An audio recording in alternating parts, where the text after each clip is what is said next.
Ljubljana blesti, čeprav ne sve Ljubljančanke, šlo pa Prekmurke, okej, pa trkajo, poslušaj, jej! Petošolka Eva in četrtošolka Vita sta dobri prijateljici, ki jo druži želja po ustvarjalnosti. Pred kratkim pa sta odkrili, da v sebi skrivata tudi nekaj pesnika.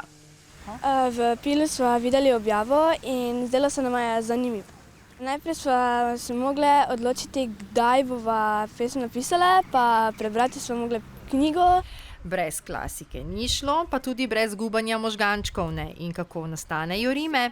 Midve so gledali skozi okno, malo so se sprehodili in potem so dobile ideje, pa tako nastanejo rime. Žura, pižamova brada. Kaj? Saj je še mlada. Nipke pa ne smej pozabiti na svoje reperske tipke. Poleg vrstnikov sta z idejo in pogumom navdušili tudi svoje najbližje. Ne predstavljam si, da bi upal iti v to. Tudi če bi to prebral v Pilu, ne vem, če bi se upal zarepati nekaj v tistem času. Ne.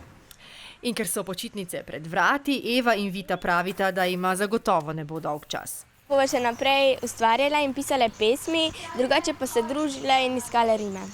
Joe!